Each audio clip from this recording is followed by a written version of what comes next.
Graphology is a pseudoscience. That's, just the truth, and it's not a pseudoscience exactly like, tarot and astrology, but it is a pseudoscience, much like Myers-Briggs personality types, in that, it's almost like astrology for nerds. There is no scientific basis for it, and that is literally just the truth. You can believe in it if you want on a spiritual level, I suppose, but on a scientific basis, not very scientific. I, however, was curious to see if I, paid someone to do a graphology reading for me, how accurate they would get it. Out of curiosity, I like doing fun little science things. This is no hate to the person that I paid to do this.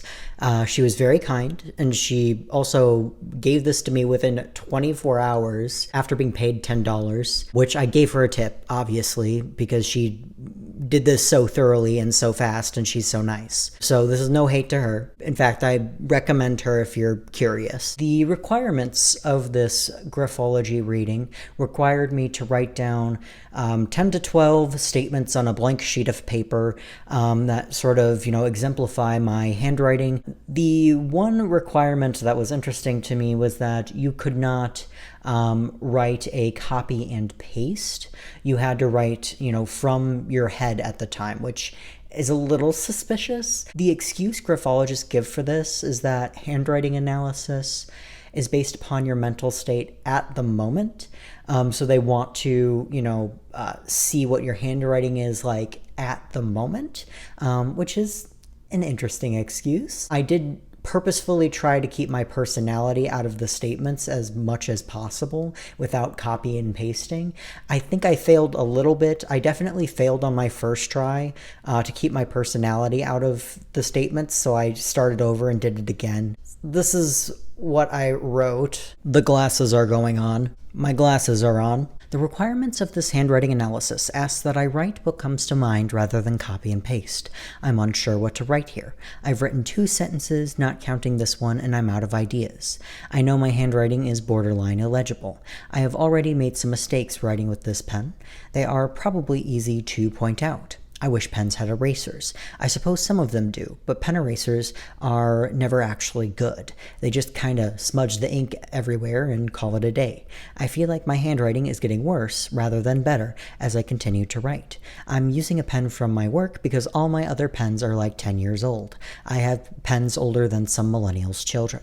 I should probably throw them away. So as you can probably see, I accidentally put some of my personality in there. It was not as bad as the first time that I wrote the, 12 sentences, but, a little bit was sprinkled in there. Probably gave her some leverage. I'll make some theories as to what statements she could have made that might have corresponded with what I wrote rather than the actual handwriting, just because I'm a bastard. And once again, like I said, she was very kind. This was very thorough and very long for $10, and I did give her a tip.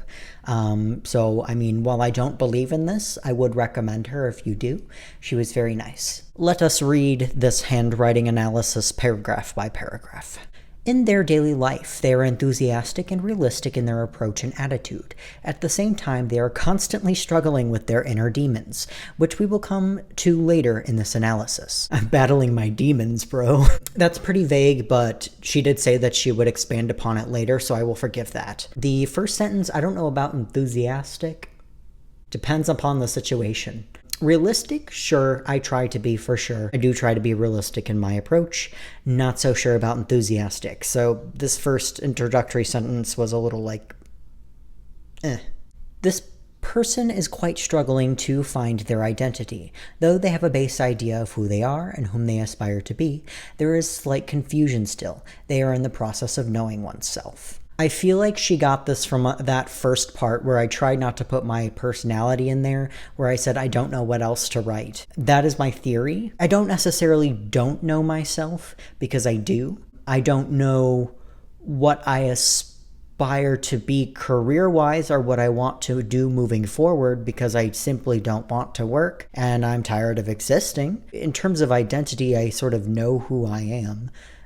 It's just like, sometimes I'll numb myself to reality and just existing to cope with it, but that's a bit different, I think, than not knowing oneself, because I know that I'm doing that when I do that. I know myself enough to know that I'm numbing myself as a coping mechanism. So I'm not so sure if that was too accurate. I could reach a little for her and say that this is particularly about future aspirations, but it seems like she used the word oneself rather than future aspirations and steps moving forward. I'm not inclined to give her a point for this one. This person has been betrayed, abandoned, or been hurt by someone or even a group of people in their past.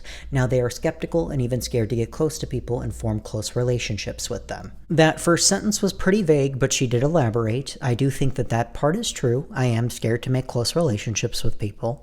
So I do keep people at a distance. I will be inclined to give her a point for that one because she did say a vague sentence, but then she elaborated a little bit. I don't expect this to be hyper specific. She was looking at my little scribbles and then tried to write me an essay about who I am. So I'm going to be a bit nicer about that. They are more independent and self-sufficient in thinking. They keep other people at an emotional distance. They tend to hold back on what's going on in their mind, do not readily talk about their feelings and emotions. You need to get them talking and really draw them out so that they talk about it. Even then, chances are they will not. The first two sentences about independent and self-sufficient thinking, that is correct. I have a hyper-independence issue. Keeping people at an emotional distance, I literally already said that. So that is true. As for holding back on what's going on in my mind, it genuinely depends upon the situation. A lot of the times when it comes to my thoughts and feelings, I tend to really plan things before I do it. I really plan, next steps, next actions. I plan, what important things to, drop or be honest about. I weigh the pros and cons, and if it's worth saying something, if it's worth doing that, I will say it. I will say it, and I will say it bluntly. If I don't think it's worth it, then I'm simply not going to put my energy into it because it's just not worth it to do so. In terms of really needing to draw out those statements and those feelings and emotions, yeah, sometimes. And once again, if you really need to draw it out from me, it just means that I weighed the pros and cons and decided not to say anything. But if you get me talking about it, I might say it and say it bluntly. It depends upon the situation. So, most of this was right, just I'm being nitpicky about it, I guess. This person has high goals and aspirations for themselves. Some they are able to achieve. For others, they do make plans of how they are going to reach them, but never really get to working on them.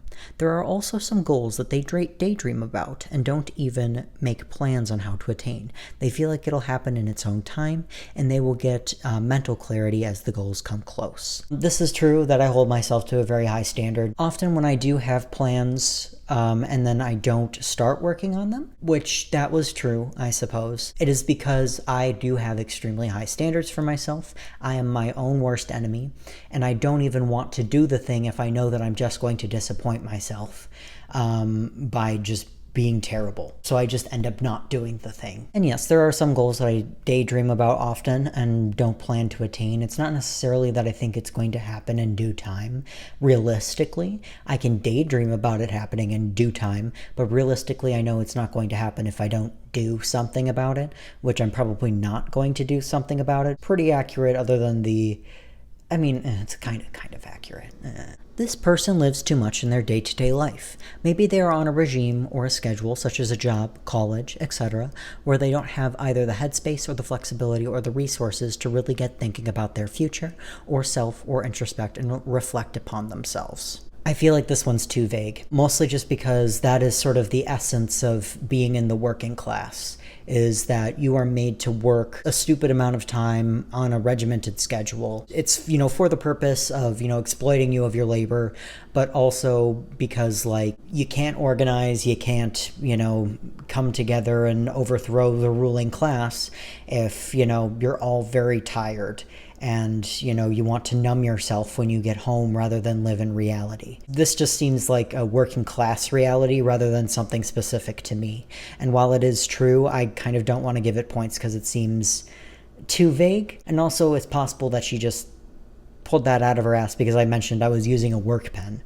They have a few things they have to deal with emotionally. It can be a change in a life, a problematic dynamic with someone or something, in a healthy relationship, or pattern with self, or simply something that's holding them back. They have kept this one aspect of life away from even themselves. They would rather deal with it later. Right now it feels too intense or demanding to deal with. That original sentence, that beginning part, was too vague and I can't give it points. That last sentence I could possibly, give her some credit, because that is true. At the moment, I simply cannot deal with shit right now because I am constantly trying to cope with the realities of being alive. I don't have the mental energy nor emotional energy to deal with certain things. So that could be true, and I could give her a point for that.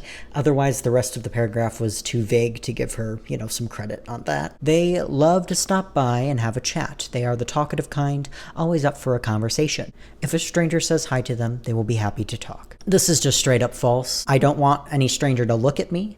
I don't want a stranger to talk to me.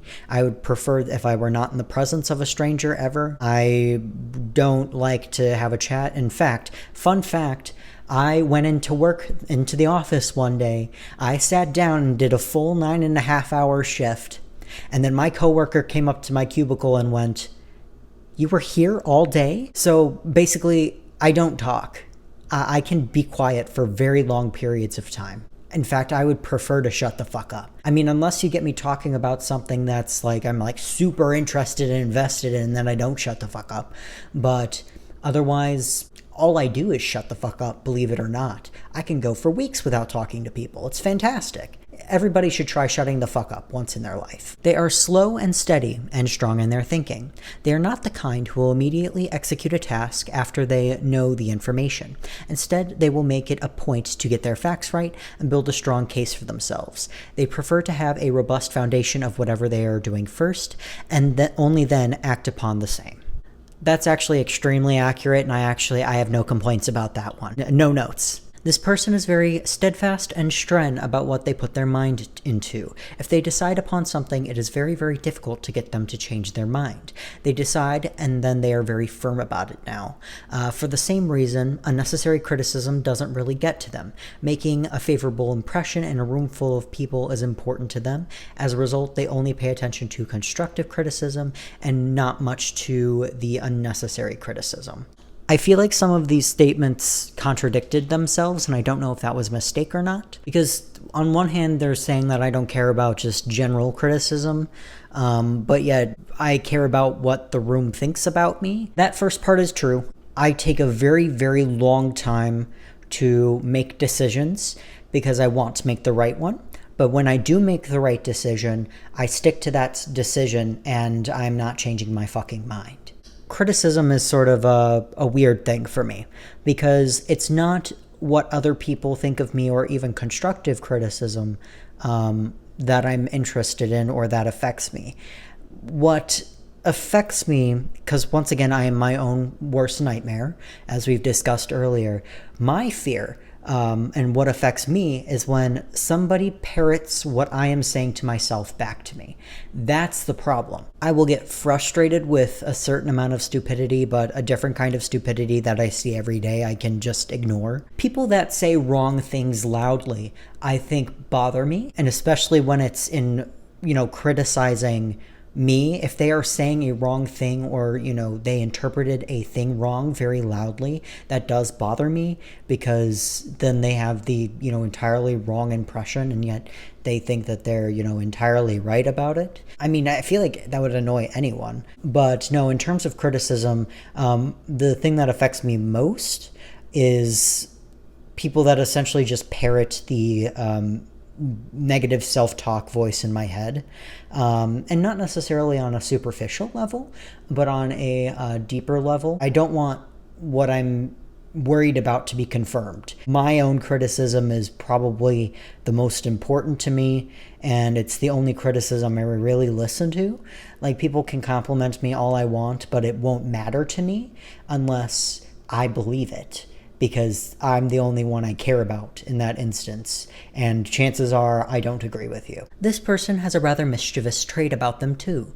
They somehow like to make fun of other people as a form of banter or entertainment, not because they are ill-willed, just because they think it's funny and kind of fun to do so. I'm a little mischievous.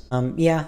Having some lighthearted banter never hurt no one. They are the happiest when they are not micromanaged or told what to do. They don't like people telling them what to do. They would rather find the practicality of something on their own rather than taking someone else's mere word for it. That's just correct. I have no notes. Though struggling with their identity sometimes, they are very clear and confident about their abilities. They are open to other people's opinions, but only when this person has some serious credibility. Until then, they will not give much weight to your word.